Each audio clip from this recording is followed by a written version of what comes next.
suis Madame Agoro. Je suis la directrice de Oxygène, Hygiène et Propreté. Et aujourd'hui, je suis dans le stand de Gobi parce que je suis la représentante de Gobi ici au Togo. Gobi fait quoi? Donc, c'est une société canadienne et en même temps tunisienne. Et ils sont dans le développement des produits, on va dire, intelligents pour les espaces aéronautiques. Donc, à bord d'un avion.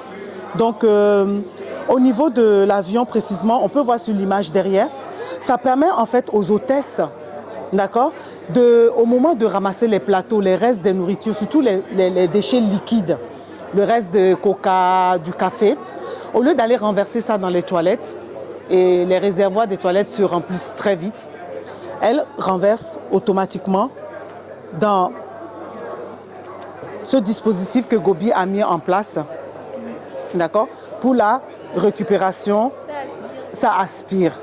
Voilà, c'est des granulés, hein, et ça aspire et ça se solidifie. Et ça peut prendre jusqu'à 4 litres d'eau.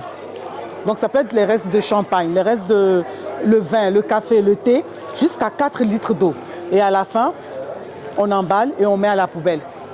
L'avantage de ça, ça permet qu'au moment de l'atterrissage de l'avion, ça permet qu'au moment où on va vider le réservoir, ça met moins de temps. Ça permet aussi que l'atterrissage et le décollage, ça prend assez de temps parce que c'est rapide. D'accord? Donc, il y a ça. Et on a développé, donc ça se présente comme ceci. Lorsqu'on l'ouvre pour l'utilisation, donc c'est livré directement avec le conteneur. Et vous voyez à l'intérieur, je l'ai. Et je commence déjà à renverser de l'eau dessus. D'accord? Et le sachet s'ouvre en fait. D'accord? Non, le sachet s'ouvre. OK? Et au fur et à mesure, elle commence à prendre le liquide. Vous voyez? Une fois, si je perce, aucune goutte ne va tomber. D'accord? Donc, c'est des produits absorbants. Ensuite, on a développé aussi, pour les industries, tout ce qui est dans l'hydrocarbure, d'accord? Pour le tarmac, par exemple, pour l'aéroport, quand il y a de l'huile qui est versée, on pose ce dispositif qui vient absorber toutes les graisses. Ça peut être aussi dans les usines. Ça peut être par exemple Sifao Motors qui achète ça au moment où ils font les vidanges. La plupart des sociétés qui ont des traitements des déchets liquides, on peut dire pas mal de sociétés au niveau du port, ils ont des défis de déchets liquides.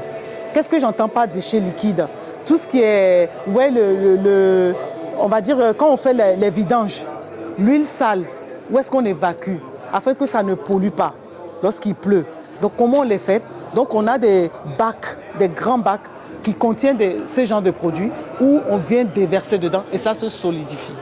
Ça avantagerait au système de l'environnement déjà, l'impact que ça va avoir sur l'environnement, parce que le fait d'utiliser ces produits, ça permet en fait la gestion des déchets liquides en fait.